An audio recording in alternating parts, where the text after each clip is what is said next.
Last year, the federal government moved to crack down on dodgy private colleges after widespread reports of scams involving international students. Many of the so-called visa factory colleges providing hairdressing and cooking courses in return for permanent visas no longer exist.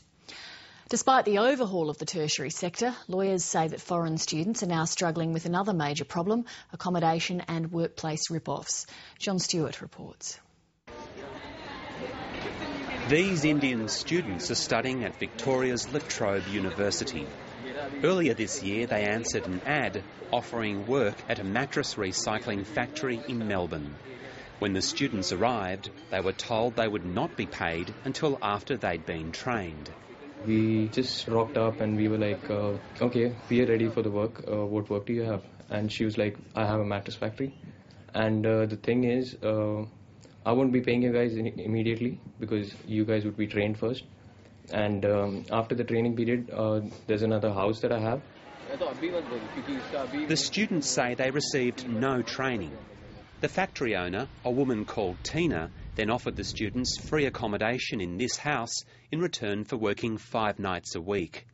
The students moved into the house, but 3 months later were still waiting to be paid.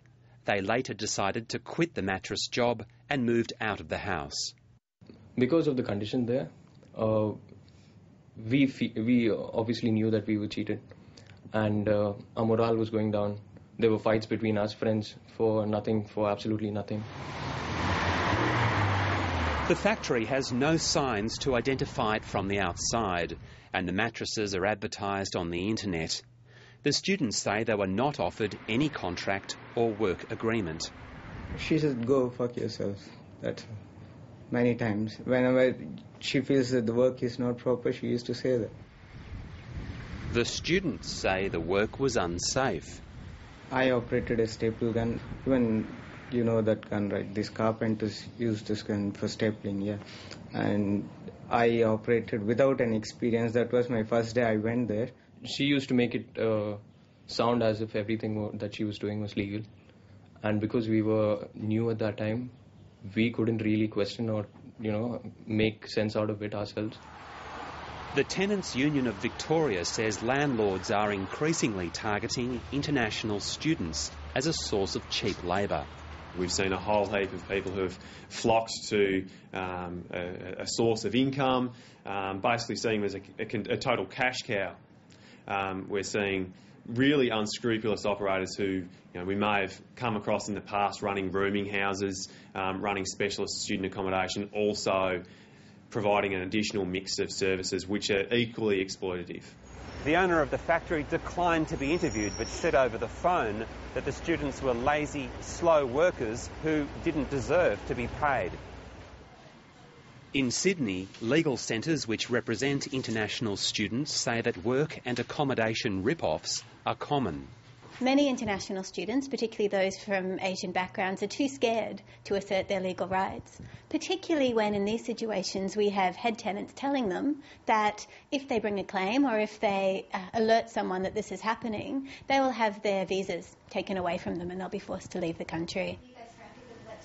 Jana Jisova is a student from the Czech Republic.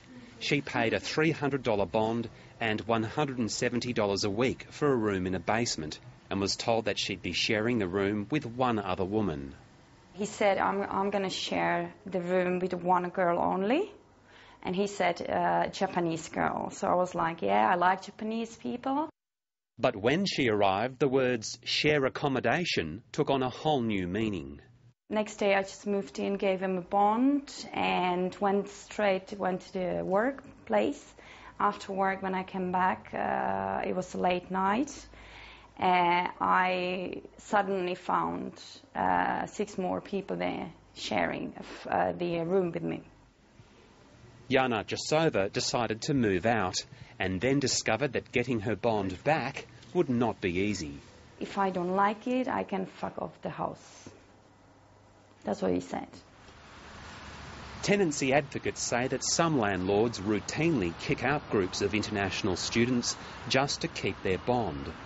Well, if you're keeping bonds of up to $600 from each individual and you're doing that every 2 months, then it becomes quite a nice income earner for people. And you couldn't help but wonder that that is actually the main reason why they're doing it. Many foreign students live in overcrowded apartments. Here in Sydney's inner city, some live on enclosed balconies with newspapers pasted against the glass to block out the sun. The more extreme cases are probably around 4 to a small room in bunk beds. So you've got 8 or 10 people per 2-bedroom flat, and usually you've got a couple of people in the lounge room as well. And in some extreme cases you've got people living on enclosed balconies as well. Bond rip-offs and overcrowding are not the only problems facing international students. One of the most common scams affecting international students involves a head tenant who signs a lease taking control of an apartment.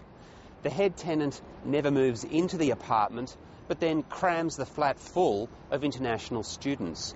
The head tenant then becomes a middleman, skimming extra cash off students before paying the landlord.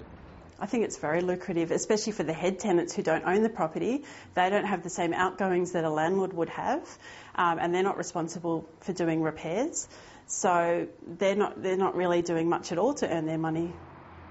In Brisbane, the City Council has cracked down on landlords who cram foreign students into rental properties.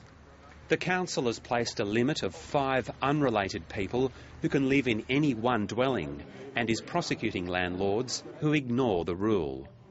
We did have one instance of 37 students being crammed into what was a fairly large house, but there are many examples that have been in the 15 to 20 category, and council have been diligently following up in relation to those.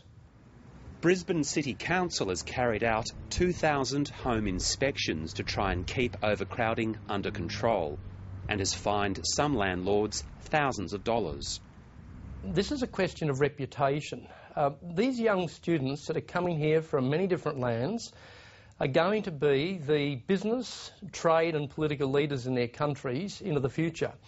And so we want to give them a good experience when they come to Brisbane. We want to ensure that our reputation as a city and also Australia's reputation is preserved. Lawyers and tenancy groups who represent international students say the university sector needs to do more to protect students from being exploited. Look, we've reached the conclusion that the tertiary education sector basically turns a blind eye to the housing situation of their students.